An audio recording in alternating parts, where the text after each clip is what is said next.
रोहतकीअ में आपाशी मुलाज़िमनि पारां मुतालबनि जी मनता लाइ एहतजाज कयो वियो। Labour union feeder canal area water board जे अॻवाननि साजिद नवाज़ धारी जे शबीर अहमद भट्टी ऐं ॿियनि जी अॻवानी में एहतजाजी रैली कढी वई। हुन मौक़े ते सीडा डायरेक्टर मोहम्मद अली ज़रदारी अॻवाननि खे ऑफिस में घुराए जाइज़ मुतालबा कुझु ॾींहंनि अंदरि हल करण जी ख़ातिरी कराई। मुतालबा हल थियण जी ख़ातिरी बाद लेबर यूनियन जे अॻवाननि एहतजाज ख़तमु करण जो ऐलान करे छॾियो। अॼु डायरेक्टर जेको आहे लेटर बि कढियो आहे त असां सां मुज़ाकरात बि कया अथई जेके तव्हांजा जाइज़ मुतालबा आहिनि जेके मां जेके आहिनि उहे तव्हांजा हल कंदुमि।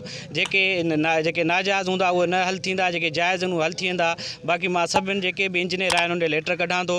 लेटर खां पोइ मां MD सीडा ॾे जेके बि आहिनि उहे माना जेको आहे मोकिलियां थो। लेटर खां पोइ तव्हांजा जेके मुतालबा सभु हल थींदा। जेके बि जेको असांजा मसाइल हुया उन्हनि जे लाइ जेको आहे डायरेक्टर सीडा हिकु पॉइंट ते जेको आहे डिस्कस कई। हिकु पॉइंट खे जेको आहे उन असांजो ॿुधण खां बाद में जेको आहे डायरेक्टर सीडा इंजीनियरनि खे जेको आहे सख़्ती सां नोटिस जारी कयो आहे त बाबा इन्हनि जी ॻाल्हियुनि ते जेको अमल कयो। उमरकोट जे साफ़ इन प्लाटनि तां कब्ज़ा ख़तमु कराए इंसाफ़ जी अपील कई आहे। साफ़ी मदन बील मोहबुल्ला मंगरी ऐं ॿियनि चयो त कब्ज़ा माफ़िया जे मुख्य अॻवाननि संजर महर ऐं ॿियनि ज़ाती प्लाटनि तोड़े घरनि ते कब्ज़ा करे अॾावतूं शुरू करे छॾियूं आहिनि। हुननि चयो त मीडिया में ख़बरूं अचण बावजूदि इंतिज़ामिया कब्ज़ा माफ़िया ख़िलाफ़ कार्रवाई न पई करे जिनत खे धमकियूं ॾिनियूं पियूं वञनि। अॻवाननि मुताबिक़ त प्लाटनि तां कब्ज़ा ख़तमु कराए त उन्हनि इंसाफ़ कयो वञे। लियाकत मेडिकल यूनिवर्सिटी जामशोरे में हिरासमेंट बाबति आगाही सेमिनार कोठायो वियो। सेमिनार में MPA शहला रज़ा, हिना दस्तगीर, सूबाई मोहतसिब आला जस्टिस रिटायर शाहनवाज़ तारिक, शागिर्दनि ऐं शागिर्दाननि समेत औरतुनि ऐं मर्दनि वॾे अंग में शिरकत कई। हुन मौक़े ते ख़िताब कंदे अॻवाननि जो चवणो त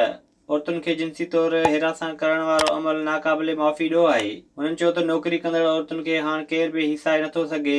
ईअं कंदड़नि खे कानून मुताबिक़ सज़ा ऐं ॾंड अदा करणो पवंदो। अॻवाननि चयो त औरतुनि लाइ इज़त ऐं एहतराम वारो माहौल पैदा करणो आहे। औरतुनि खे पाक ऐं साफ़ माहौल पैदा करे ॾियणु हर इदारे जी ज़िम्मेवारी आहे। सेमिनार जे आख़िर में सूबाई वज़ीर तरफ़ां उस्तादनि ऐं ॿियनि शागिर्दनि में एवार्ड पिणु विरहाया विया। रोज़ पढ़ूं था प्रिंट मीडिया में, इलेक्ट्रॉनिक मीडिया में त छोकिरियुनि सां काफ़ी हरासमेंट थिए थी। कॾहिं ॿुधूं था त नंबरनि जो मसइलो आहे, कॾहिं ॿुधूं था त वाइवा जो मसइलो आहे। इन हवाले सां जेको आहे पोइ असां प्रोग्राम रखियोसीं अवेयरनेस जे हवाले सां त इन्हनि खे ख़बर पए त हिकिड़ो फोरम गवर्नमेंट वटि ठाहियो आहे जिते केस भी हले थो और मुलजिम के सज़ा भी मिले थी। मेरा तमाम तलबा और तालिबात को यही मैसेज होगा, या वो तमाम औरतें जो इस वक्त वर्किंग वुमेन हैं तो उनके लिए यही मेरा मैसेज है कि अगर वो किसी भी तरह की हरासमेंट का या मुश्किल का शिकार हैं तो उन्हें चाहिए कि वो प्रॉपर चैनल के थ्रू अपने आप को रिकग्नाइज़ करवाएं और अपनी आइडेंटिटी ना बताते हुए भी वो प्रॉपर कंप्लेन अपनी रजिस्टर करवा सकती हैं। बदीन वेझो रेंजर्स तरफ़ां हिकु ॾींहं लाइ तिबी कैंप लॻाई वई।